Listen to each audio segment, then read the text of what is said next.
with producers, with artistic directors, with agents, and with productions. I also know her as an amazing competitor. My enduring vision of Polly at the Playwright Center is with her arm in a sling. She would be playing flag football or skiing and perpetually be in some sort of injury. But I'd like you to meet one of the great visionaries of NewPlay work in America, Dr. Polly Carl.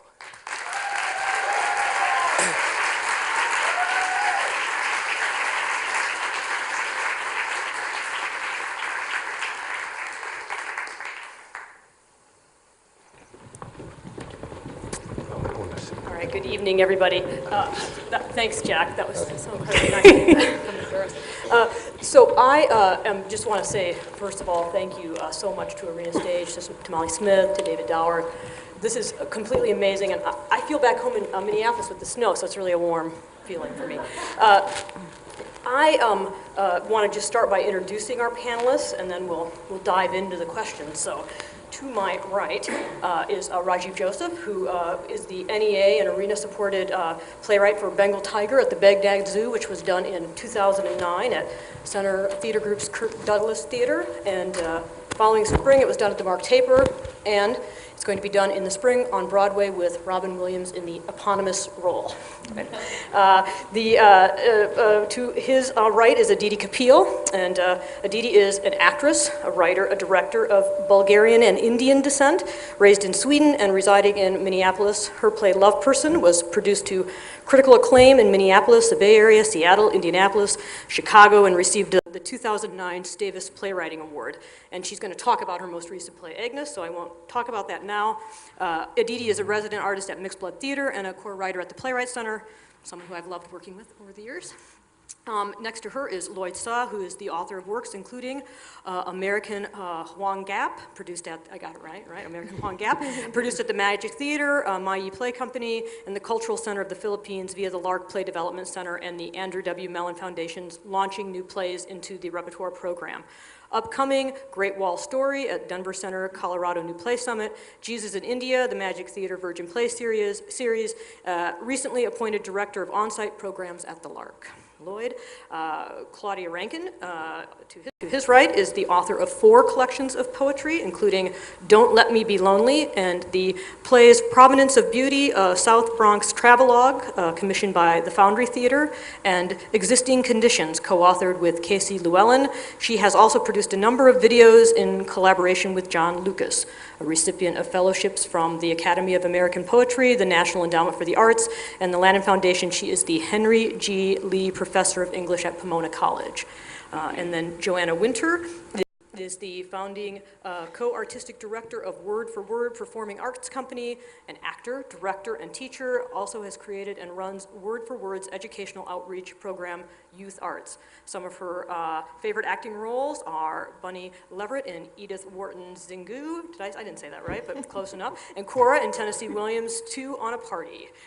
And then finally, Lana Lesely, co-founder and co-producing artistic director for the Rude Mex, has worked as a collaborator, producer, and actor on nearly 30 original Rude Mex productions, including most recently Get Your War On and The Method Gun, which will tour to Yale University's No Boundaries Festival in February and to the Dance Theater Workshop in March. Okay, so we have a big panel.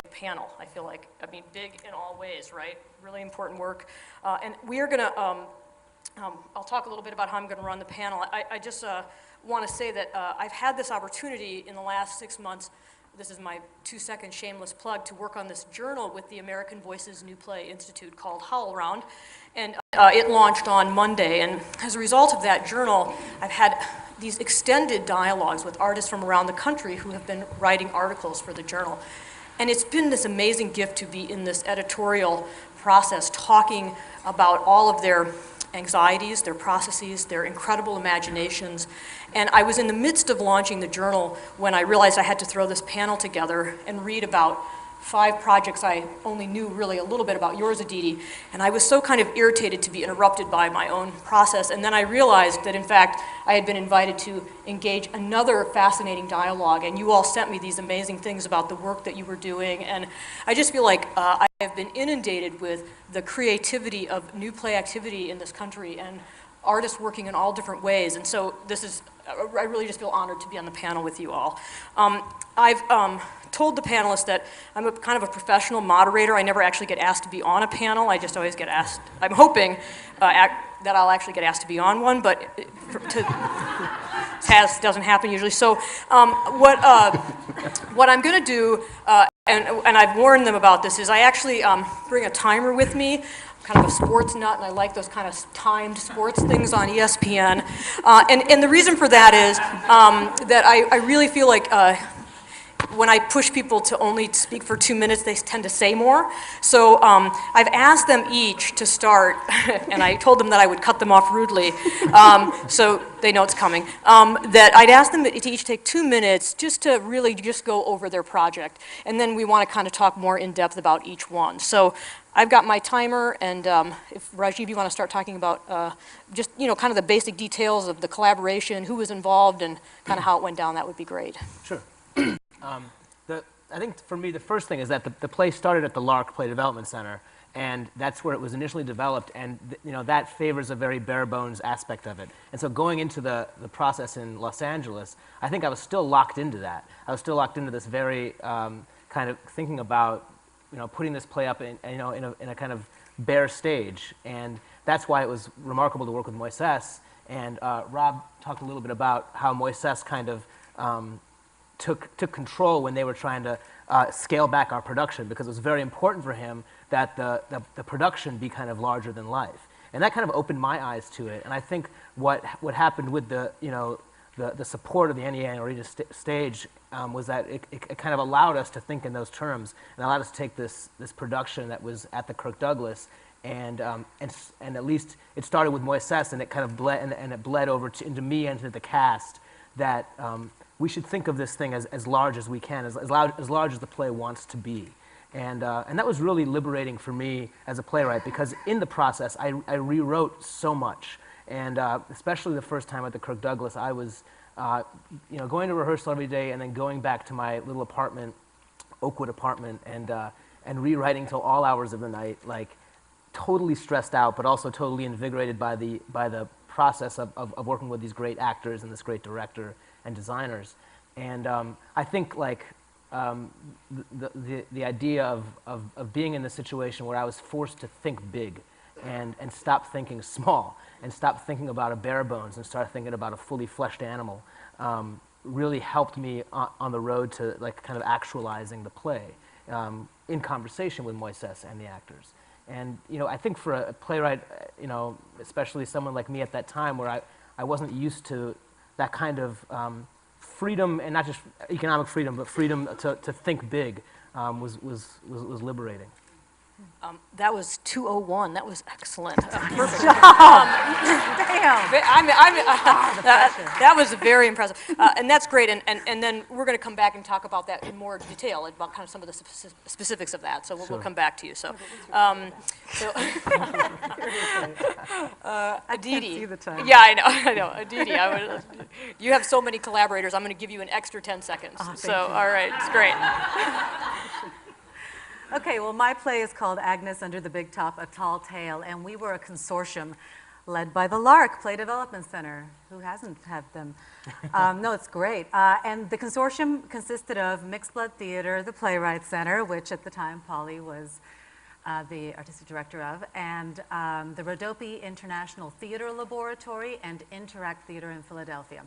And the process was, we had a kickoff read-through at the Lark with all the partners present, and, oh no, the most important part of our concept was that my amazing dramaturg, who's somewhere out there, Liz Engelman. Hi, Liz. Okay. My amazing dramaturg would go with me throughout the process, so that there was that consistency.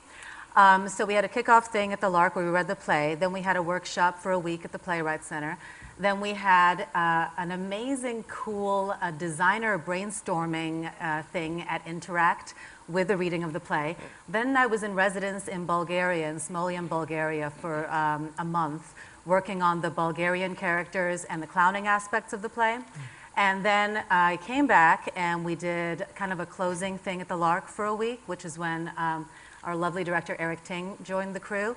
And that was the plan that we had. And then I kept working on the play because the play wasn't done. And we just had another week at the Lark. And we're about to do an NNPN rolling world premiere. And there's a lot of NNPN people out there too. At Mixed Blood Theater and Long Wharf Theater and Borderlands. How'd I do? You have like 23 seconds. So, yeah, that's great. I talked All about it. right, good. That's great. Does that mean I win something? No, you don't worry. We'll make it up. I'll give I'm it sure. to you. Great. Yeah, you can hand it over. Lloyd, tell us a little bit about your project.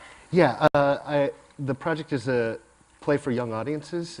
Actually, my first ever play for young audiences called Happy End of the World.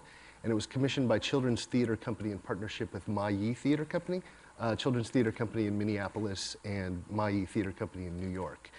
And the process was, in particular because it's the first time I've ever written for young audiences, that like I sort of started in Minneapolis, where obviously they have this great history and tradition and experience working with that demographic, to do a workshop there, and then we did another workshop in New York. And we actually, just this past weekend when we were here doing the presentations and readings on this stage, was actually one of the, like an incredibly useful, third workshop of the play that involved sort of both the Children's Theater Company and Ma Yi. And it was great because there were like, a lot of kids here. So it was, one of the, it's always really exciting to be able to learn from audiences, I guess, in the development of a play.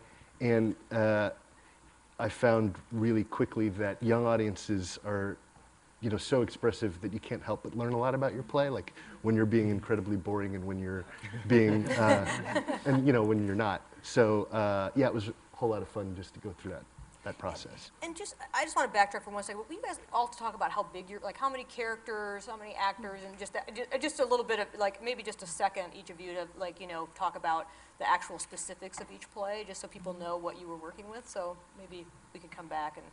Sure. Well, seven characters in my play, yeah. Okay, great. And like just so people know. Seven characters, 2 acts. It's about a 2-hour and 5-minute play, including the intermission. Like it's a kind of standard. Standard, yeah. Yeah, I just kind of know the scope of what you guys are working on, and then. 6 characters. Our best guess right now is this maybe like around 90 minutes, no intermission. Cool. We used 7 actors, but there's probably about 15 characters, because it's probably, I think, somewhere between 75 and 80 minutes. Okay, cool, good. And Claudia, tell us a little bit about your project. The Provenance of Beauty was a bus tour that went through the South Bronx, so it was live theater. And it really came out of the imagination of Melanie Joseph. And she contacted me and asked me if I'd be willing to write the script. And so together she and I worked from the original idea she had and came up with a route in the South Bronx. And then interviewed many people in the South Bronx. So the text, there was a huge point of view issue in terms of how do you represent a population who live there, who have had experiences in something that will actually be moving through their streets. And so it was a long process, but one that I'm